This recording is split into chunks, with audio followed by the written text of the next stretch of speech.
नमस्कार विद्यार्थियों, आज अपना जो टॉपिक है वो है इकोलॉजिकल सक्सेशन या पारिस्थितिकीय अनुक्रमण। देखिए, जो पारिस्थितिकीय जो अनुक्रमण होता है वो किसी क्षेत्र में होता है, निर्जन क्षेत्र में होता है।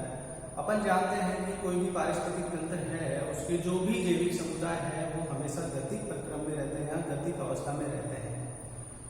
अब जो पारिस्थितिक तंत्र में जो परिवर्तन होते हैं वो दो प्रकार से होते हैं, या तो दीर्घकालिक परिवर्तन होते हैं या अल्पकालिक या लघु अवधि में परिवर्तन होते हैं। जो लघु अवधि में जो परिवर्तन होते हैं वो पारिस्थितिक तंत्र के जैविक जो समुदाय होते हैं उनको अस्थायी रूप से प्रभावित करते हैं और उनमें कोई विशेष प्रकार से परिवर्तन नहीं आता। लेकिन जो दीर्घकालिक जो परिवर्तन होते हैं, जो इकोसिस्टम के जो भी बायोटिक कंपोनेंट होते हैं उनको स्थायी रूप से या परिवर्तित करते रहते हैं, जिसकी वजह से एक ऐसा प्रक्रम बनता है जिससे वो जो समुदाय होता है उस पारिस्थितिक क्षेत्र या उस आवास के प्रति प्रतिकूल हो जाता है। जैसे कि अपन जानते हैं कि कोई भी आवास होता है, उसके जो भी जैविक प्रक्रम होते हैं या कोई पारिस्थितिक तंत्र होता है, उसके जो जैविक समुदाय होता है वो जैविक समुदाय हमेशा गतिक अवस्था में रहता है और गतिक अवस्था में होने के कारण एक ऐसा प्रक्रम चलता है जिसकी वजह से वो जैविक समुदाय हमेशा स्थायी रूप से वहां उस आवास में नहीं रह पाता है। तो ऐसा प्रक्रम या वह प्रक्रम ऐसा प्रक्रम जिसके द्वारा किसी प्राकृतिक आवास में पाए जाने वाला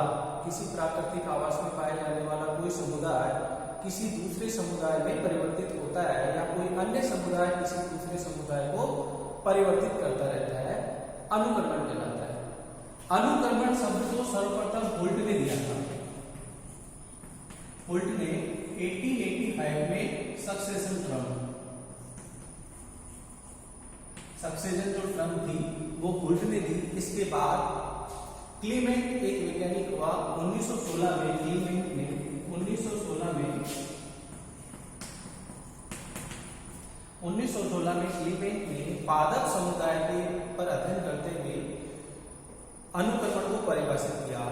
तो क्लीमेंट के अनुसार क्लीमेंट ने कहा कि अनुक्रमण एक ऐसा प्रक्रम है जिसके द्वारा एक समुदाय किसी दूसरे समुदाय में प्रतिस्थापित होता रहता है।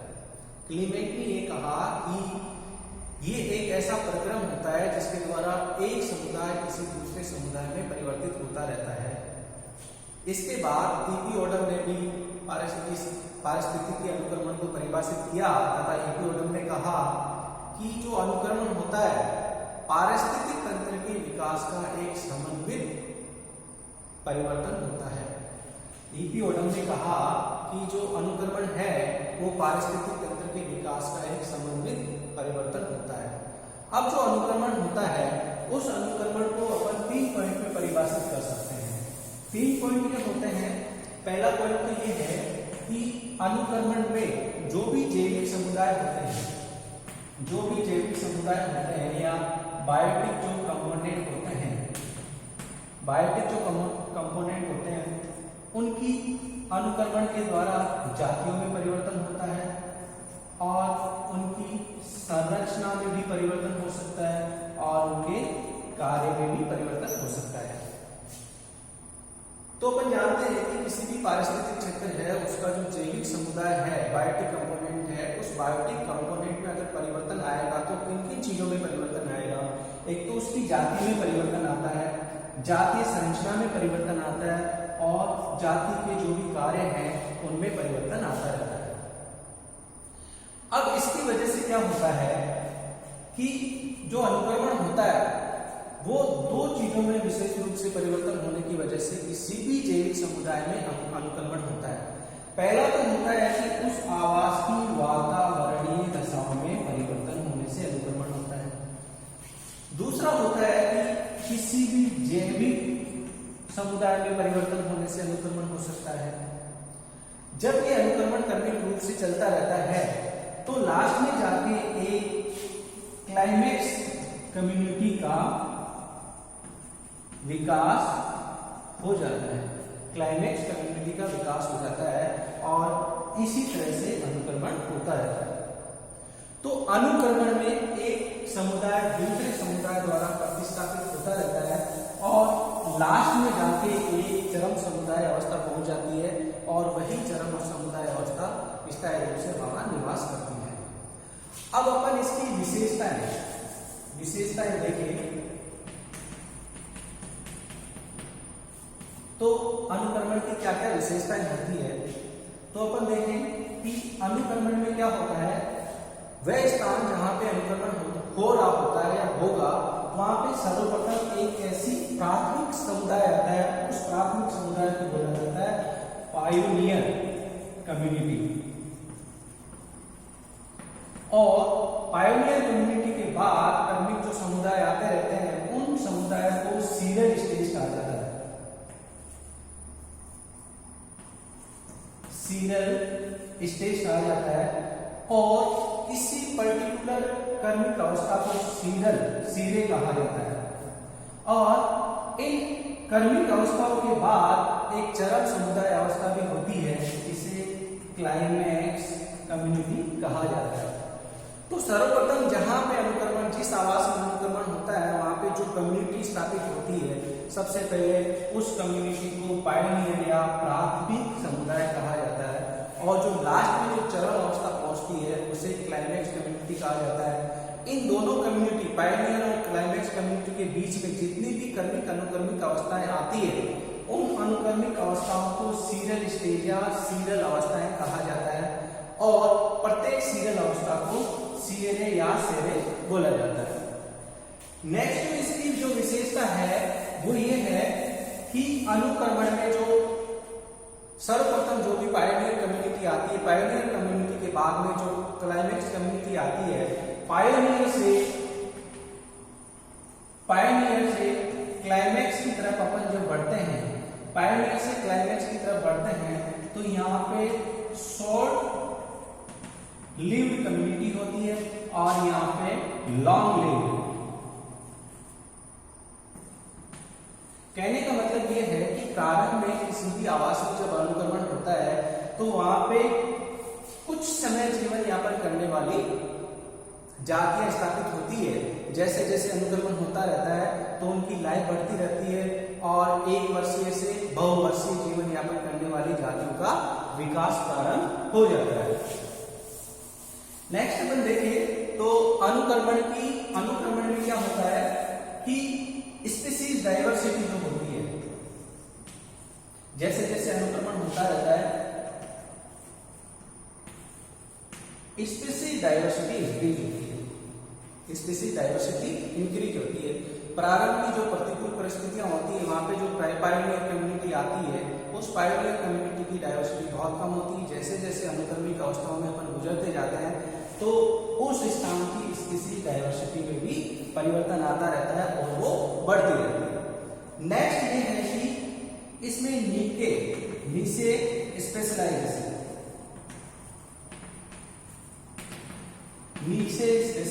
भी बढ़ता रहता है। जैसे जैसे अनुक्रमण की अवस्थाएं बढ़ती जाती है और चरम अवस्था की तरफ बढ़ते जाते हैं तो उस स्थान पर पाए जाने वाले जो जीव होते हैं, समुदाय होते हैं या स्पीशीज होती है, उनकी वहां के रिसोर्सेज को यूटिलाइज करने की स्पेशलाइजेशन या वो क्या फंक्शन करती है वो नीचे स्पेशलाइजेशन भी बढ़ता जाता है। नेक्स्ट है कि वहां पे ह्यूमस कंटेंट भी बढ़ता जाता है। जैसे जैसे अनुक्रमण होता रहता है वहां की जो सोइल होती है उसमें ह्यूमस कंटेंट बढ़ता रहता है। नेक्स्ट ये है कि जैसे जैसे अनुक्रमण होता है उस अनुक्रमिक अवस्था में जो कम्युनिटी प्रोडक्टिविटी वो घटती रहती है। जैसे जैसे अनुक्रमण होता है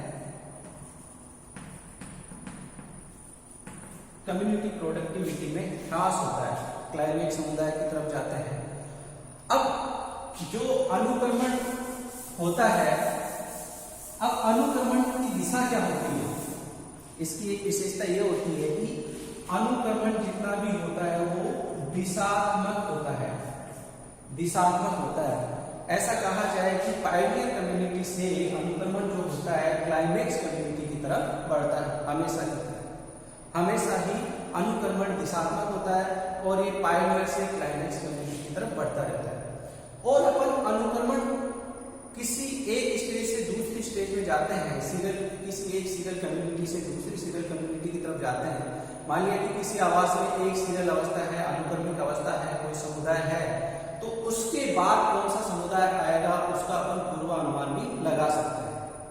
किसी प्रीवियस कम्युनिटी की से अपन फ्यूचर में जो भी कम्युनिटी आएगी उसका पूर्वानुमान अपन लगा सकते हैं।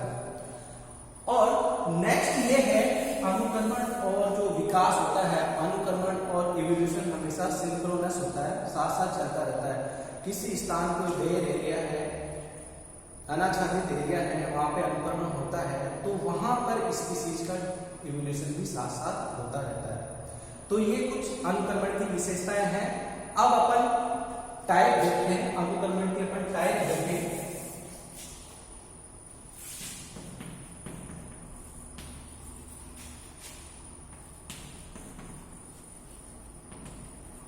Types of success.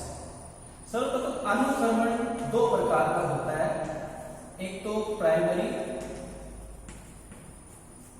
और सेकेंडरी। देखिए जो प्राइमरी जो सक्सेशन होता है, प्राथमिक जो अनुक्रमण होता है, वो बिल्कुल बेयर एरिया में होता है।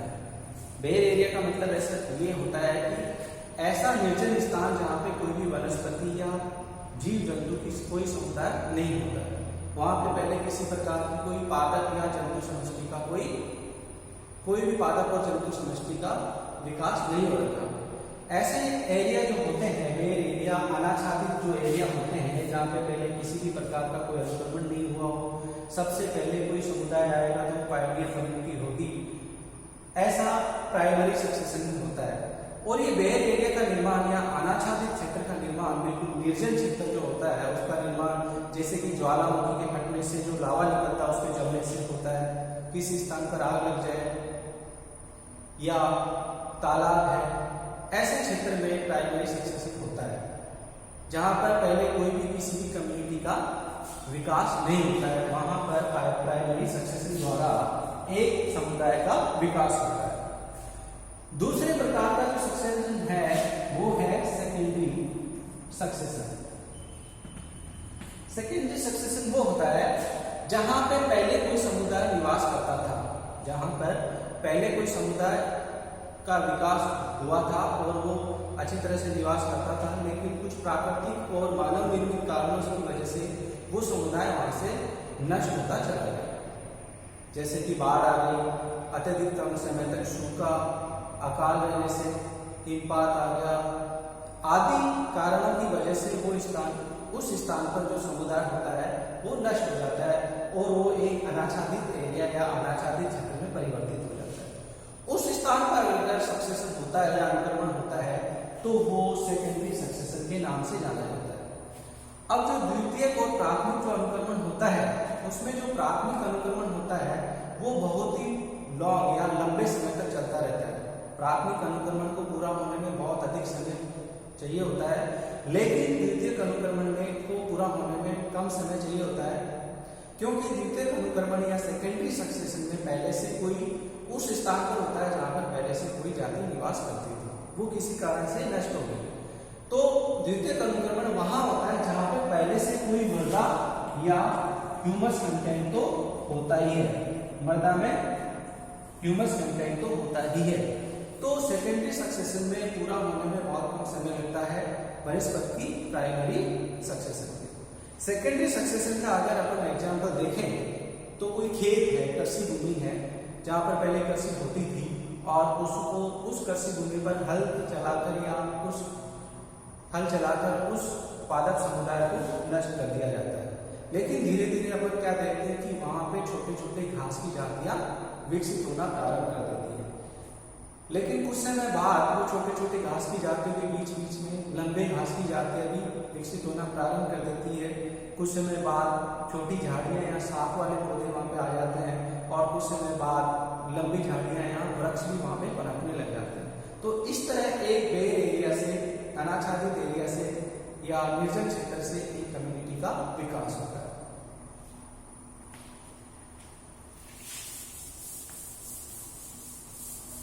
नेक्स्ट जो सक्सेशन होता है, दूसरा प्रकार के सक्सेशन के प्रकार है वो है ऑटोजेनिक और एलोजेनिक सक्सेशन। पहला है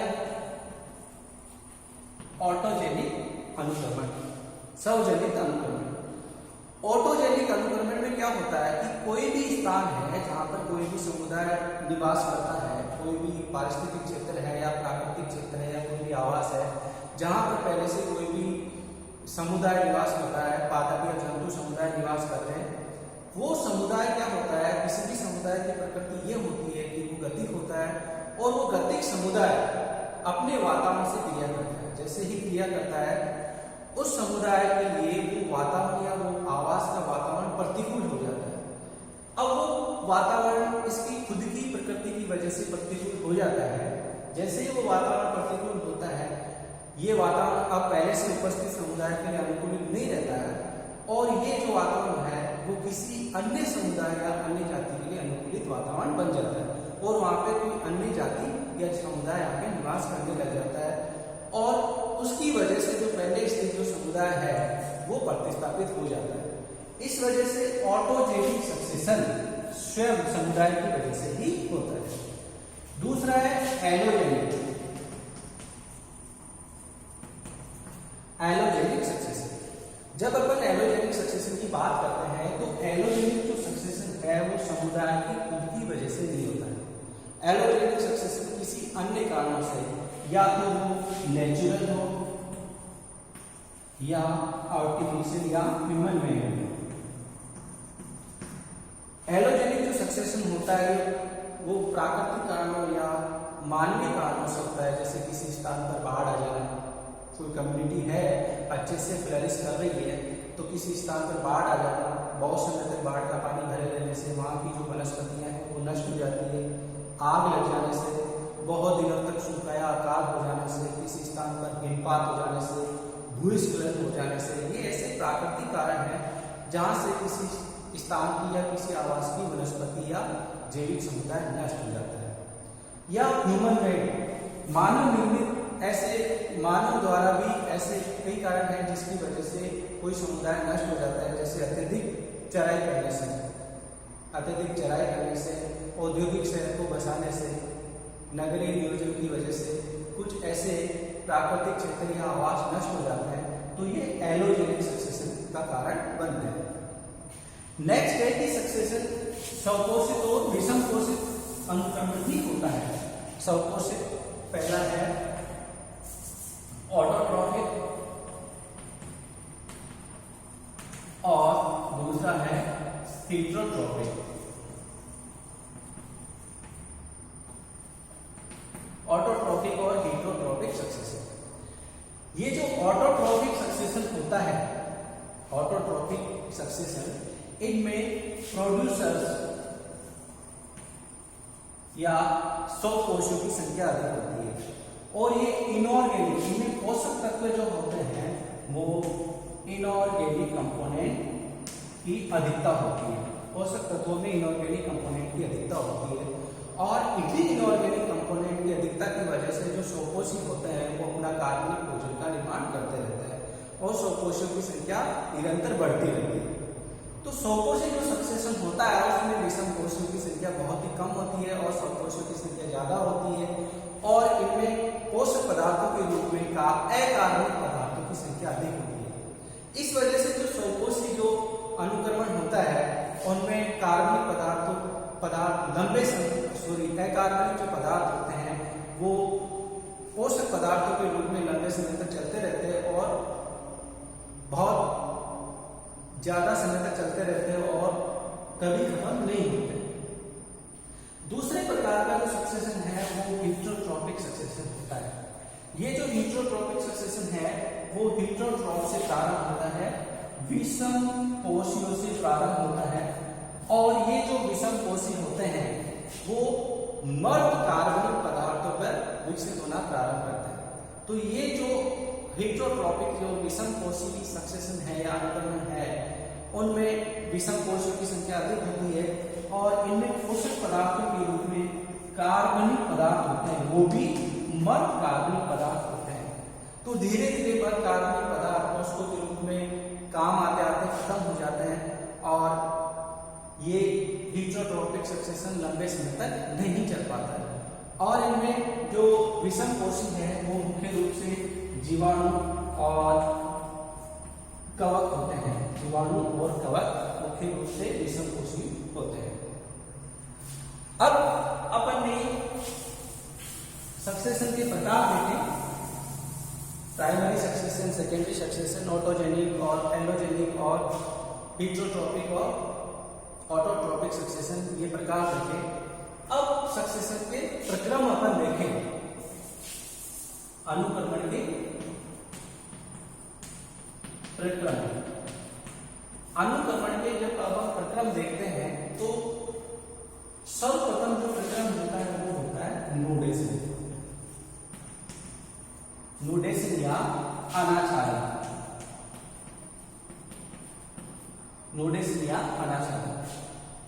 देखिए, कोई भी समुदाय होता है अनुक्रमण के लिए सर्वप्रथम जो रिक्वायरमेंट होती है वो किसी निर्जन क्षेत्र या नोडेड या अनाच्छादित एरिया की होती है, कि वहां पे निर्जन क्षेत्र हो, अनाच्छादित हो, वहां पे किसी भी प्रकार की कोई समुदाय नहीं पाया जाता हो, वहां पे सक्सेशन प्रारंभ होता है। अगर अपन प्राइमरी सक्सेशन की बात करें तो अनाच्छादित एरिया जो होता है बिल्कुल निर्जन क्षेत्र होता है, जहां पे पहले से किसी भी प्रकार का कोई समुदाय का विकास नहीं रहता है। और ये अनाच्छादित जो एरिया होता है प्राइमरी सक्सेशन में, वो ज्वालामुखी से निकले लावा से, कोई भी चट्टान है, रेत का टीला है या बालू का टीला है या तालाब है, वहां पे उस प्राइमरी सक्सेशन के लिए नोडेशन का निर्माण होता है। दूसरा, अगर सेकेंडरी सक्सेशन देखें तो सेकेंडरी सक्सेशन के लिए जो अनाच्छादित जो एरिया है, अनाच्छादित जो क्षेत्र है, वो बाढ़ आ जाना या हिमपात हो जाना या भूस्खलन हो जाना आदि के द्वारा अनाच्छादित क्षेत्र का निर्माण होता है। तो अनाच्छादित जो क्षेत्र है, नोडेड जो एरिया है, उसका निर्माण 3 प्रकार से होता है। एक तो जलवायु के कारक, क्लाइमेटिक फैक्टर, क्लाइमेटिक फैक्टर से, दूसरा है टोपोग्राफिक फैक्टर और तीसरा है बायोटिक फैक्टर। इन तीनों कारणों की वजह से अनाच्छादित क्षेत्र का निर्माण होता है, या यूं कहे ये 3 कारण ही अनुक्रमण के कारण बनते हैं। ये 3 कारण ही अनुक्रमण के कारण बनते हैं। तो जलवायु के कारक का अपन देखेंगे तो जलवायु में परिवर्तन की वजह से भी कोई वहां पे जो पहले से उपस्थित जो समुदाय है, जैसे कि अत्यधिक बाढ़ आ जाना, उस क्षेत्र में आग लग